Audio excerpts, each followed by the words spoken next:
Hello everyone, Ashish this side here and welcome to the power education. इस video में बात करेंगे regarding the financial stability report which was published by the RBI as on 29th of December 2022। और इस report में कहा गया है जो ग्रॉस एनपीए है of the scheduled commercial banks that was at its 7 years low as on 30th of September 2022 and the net NPA of the scheduled commercial bank was at its 10 years low as on 30th of September 2022। तो हम देखेंगे इस video में about all these details. We will see what is NPA in a brief. We will see the difference between the gross NPA and the net NPA and much more about it. But before I shall proceed, I would like to ask a question. मैं चाहूंगा कि आप सभी please comment section में attempt करें और जो सही उत्तर है डेफिनेटली मैं वीडियो के एंड में बताऊंगा। आपका क्वेश्चन है रिगार्डिंग द प्रधानमंत्री सुरक्षा बीमा योजना। यदि कोई कस्टमर बैंक ब्रांच विजिट करता है to enroll himself under the Pradhanmantri Suraksha Bima Yojana, then in such a case उस कस्टमर को कितने प्रीमियम चार्ज किए जाएंगे? आपके ऑप्शंस हैं option A 12 rupees, option B 20 rupees, option C 330 rupees and option D 436 rupees. बहुत इजी क्वेश्चन है, प्लीज अटेम्प्ट करिए। So now let us begin. See, जैसा हमने कहा भी, FSR report was published as on 29th of December 2022 bye the RBI. तो ये एक बाई एनुअल रिपोर्ट है, वर्ष में से 2 बार रिलीज किया जाता है, पब्लिश किया जाता है बाय द आरबीआई। और ये जो रिपोर्ट है it is being collectively assessed by the sub committee under a financial stability development council. तो यहां पर एक क्वेश्चन अराइज होता है कि एफएसडीसी क्या है? ये FSDC I mean the financial stability development council, ये होता क्या है? ये आपके मन में जरूर आ रहा होगा, करेक्ट ना? So FSDC it is an autonomous body, it is a non statutory body which was set up in 2010 and it was set up based on the recommendations of the Raghuram Rajan Committee in 2008। और इस committee का chairman होता है the finance minister of India. और इस council के अंदर एक सब कमेटी होता है which collectively assess the FSR report and which is being published by the RBI and as I told ये वर्ष में 2 बार इसे पब्लिश किया जाता है। तो एफएसआर रिपोर्ट जो है वो बताता है basically about the financial position in our economy. It tells how much is the credit growth in the banking sector. It tells about the capital position of the banking sector. It tells about the NPA level in the banking sector. तो अभी का जो FSR report है वहां पर कहा गया है कि although there was the global uncertainty, हम जानते भी हैं कि रसिया एंड यूक्रेन का वॉर चल रहा है, इन्फ्लेशन काफी हाई थे, तो definitely there was a global uncertainty, correct ना? So although there was a global uncertainty, but still जो मैक्रो इकोनॉमिक फंडामेंटल्स है that is still healthier in our economy. यदि हम अपने बैंक की बात करें, शेड्यूल्ड कमर्शियल बैंक की बात करें, जो एनपीए लेवल है वो घट के आ गया है, द ग्रॉस एनपीए जो लेवल है वो घट के आ गया है at 5% as on 30th of September 2022, जो कि अपने 7 साल के निचले स्तर पे आ गया है। यदि हम नेट एनपीए की बात करें, शेड्यूल्ड कमर्शियल बैंक की बात करें, तो ये it is at 1.3% as on 30th of September 2022 और ये अपने 10 साल के निचले स्तर पे आ गया है as on 30th of September 2022। तो यहां पर और भी देखें, जो शेड्यूल्ड कमर्शियल बैंक्स में जो एनपीए की जो ट्रेंड है, 2011 की बात करें वो तकरीबन 2.4% था, ग्रॉस एनपीए की बात कर रहा हूं। यदि मैं 2013 को देखूं तो इट वाज अराउंड 3.4%, वो बढ़ते बढ़ते तकरीबन 11% से भी अधिक हो गया 2018 में। So now basically it has come down and as on 30th of September it has come down to 5%। यदि हम नेट एनपीए की बात करें, ये तो क्वाइट ऑब्वियस है ना, यदि ग्रॉस एनपीए घटेगा तो नेट एनपीए भी घटेगा, यदि ग्रॉस एनपीए बढ़ेगा तो नेट एनपीए बढ़ेगा।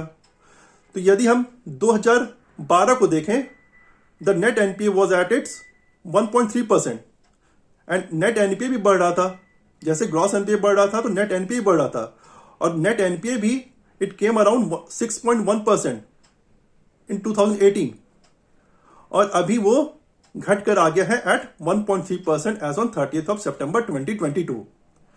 तो आरबीआई का एज इस एफएसआर रिपोर्ट के तहत कहना है कि अभी जैसे घटा है अप टू 5%, अगर ऐसे ही चला, हमारा मैक्रो इकोनॉमिक फंडामेंटल्स ऐसे ही बेटर रहे, then in such a case as on 30th of September 2023 it can further go down to 4.9%। देखिए यहां पर आपको लग रहा होगा कि जो ग्रॉस एनपीए 5% से घटकर 4.9% हो जाएगा एक साल में, ये तो बहुत ही कम है। आपको ऐसा लग रहा होगा कि ये तो सिर्फ 0.1% है, इससे क्या होता है। लेकिन 0.1% में ही लाखों करोड़ों का जो फंड है वो रिकवर हो जाएंगे। So this 0.1% also matters a lot. तो आरबीआई कहना है कि जो ग्रॉस एनपी है that is expected to be decreased and it will go down to 4.9% as on 30th of September 2023। तो यहां पर आरबीआई का एक और चीज कहना है। देखिए आरबीआई बेसिकली जो स्ट्रेस टेस्टिंग है वो करता रहता है।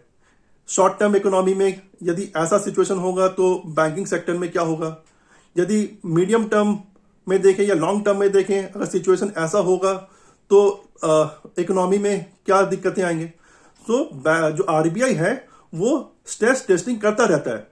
सो आरबीआई का कहना है कि यदि सिचुएशन खराब हुए, if it gets worsen, then in that a case medium अगर स्ट्रेस लेवल देखें या सीवियर स्ट्रेस लेवल देखें, then in such a case the gross NPA can rise also and it can rise from 5.8% to the 7.8%। जो scheduled commercial banks में यदि हम public sector banks की बात करें तो it was at 6.5% as on 30th of September 2022 which may rise up to 9.4% as on 30th of September 2023 यदि situation खराब हुए। अभी हम आईएमएफ की भी रिपोर्ट देखें, रिसेंटली आईएमएफ का भी रिपोर्ट कह रहा था कि there can be recession in the global economy, 1/3 of the global economy may go into the recession. तो इस तरीके के कुछ सिचुएशंस आए, then in such a case जो ग्रॉस एनपी है दैट मे राइज ऑल्सो। अब यहां पर सो फार हमने देखा आरबीआई ने एफएसआर में क्या कहा with regards to the gross NPA, with regards to the net NPA. तो अभी हमें यह भी जानना जरूरी है कि एनपीए क्या होता है, ग्रॉस एनपीए क्या होता है, नेट एनपीए क्या होता है। तो एनपीए की बात करें, it is the loan which is not recoverable. देखिए बैंक्स के लिए एसेट्स क्या है, बैंक्स के लिए एसेट्स उनके लोन होते हैं। यदि लोन रिकवरेबल ना हो, यदि लोन में जो इंटरेस्ट है कस्टमर पे ना करे, then in such a case that loan can be converted as a non performing asset. The loan ceases to generate the income for the bank. यदि हम और टेक्निकली बात करें, यदि कोई टर्म लोन है उसमें इंटरेस्ट एंड या और जो इंस्टॉलमेंट ऑफ प्रिंसिपल है वो कस्टमर रिपे नहीं करता है for more than 90 days, then such loan can be classified as a NPA.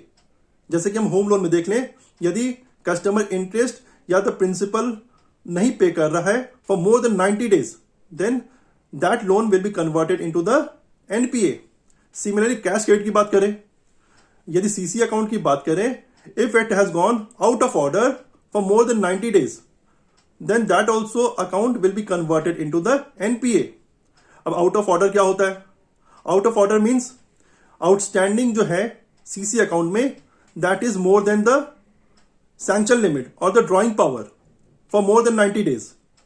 यदि जो आउटस्टैंडिंग है वो सैंक्शन लिमिट या ड्रॉइंग पावर के अंदर है, बट स्टिल कस्टमर उस अकाउंट में कोई भी क्रेडिट नहीं कर रहा है फॉर पास्ट 90 days।